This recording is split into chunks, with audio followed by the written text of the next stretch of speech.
फकीर का प्रसंग चल रहा है। दादू जी महाराज ने अपनी साखी में कल बताया कि शरीर को फकीर नहीं करना है, मन को फकीर करना है। उसी कड़ी में आज बता रहे हैं, मन का मस्तक मूंढिए, काम क्रोध के केस, दादू विषय विकार सब, सदगुरु के उपदेश। वाह वाह। जब हमारे व्यवहार के अंदर जब कोई साधु बनता है तो उसका मुंडन संस्कार करते हैं। तो दादू जी महाराज कहते हैं कि जब मन को फकीर बनाओगे तो कैसा मुंडन करोगे? तो कहते हैं मन का मस्तक मूंढिए। मन का मस्तक क्या है महाराज? ये जो अहंकार है यही मन का मस्तक है।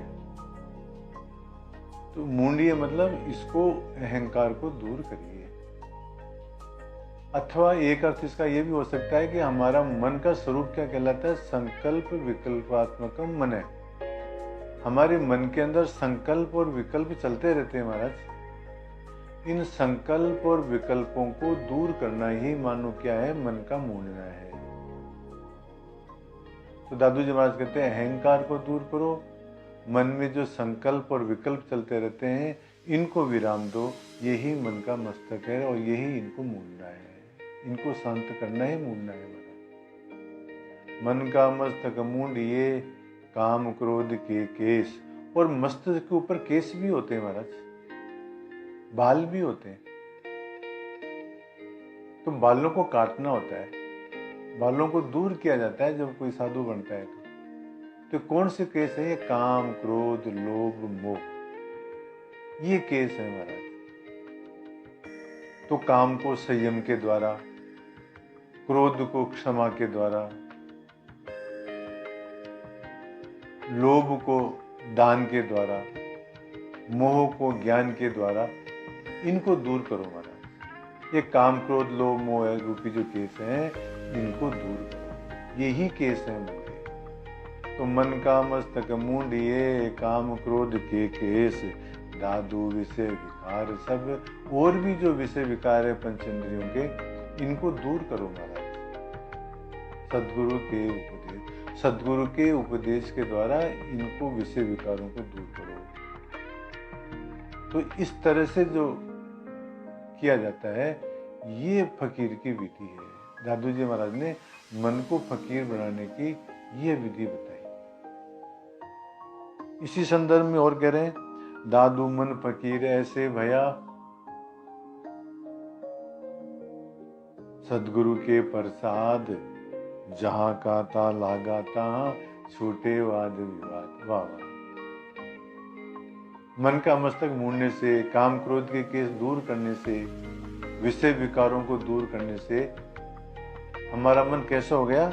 दादू मन फकीर ऐसे भया। इस प्रकार के हमने अहंकार दूर कर दिया, काम क्रोध के केस दूर कर दिए, विषय विकारों से दूर हो गए। तो मन फकीर ऐसे भया, ऐसे हमारा मन फकीर हो गया। क्या कारण रहा? कैसे हो गया? सदगुरु के प्रसाद, सदगुरु की कृपा से। सदगुरु हमारे ऊपर प्रसन्न हुए, प्रसादस्तु प्रसन्नता। सदगुरु हमारे ऊपर प्रसन्न हुए तो हमारा मन इस प्रकार से फकीर हो गया। दादू मन फकीर ऐसे भया, सदगुरु के प्रसाद, जहां का तहां लागा तहां। जहां का था लागा था, इसका तात्पर्य क्या है? हम ब्रह्म के ही अंश थे महाराज। गीता के अंदर कृष्ण भगवान कहते हैं ममई वांसो जीवलोके।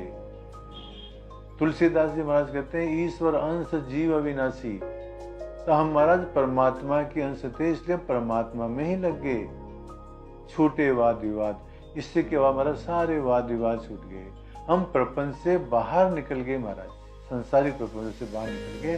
सदगुरु ने हमारे ऊपर इस प्रकार की कृपा करी। इस तरह से महाराज इन दोनों साखियों के अंदर मन फकीर कैसे होता है, इसकी विधि, हमारा मन फकीर कैसे हुआ, उसकी विधि दादू जी महाराज ने इन साखियों में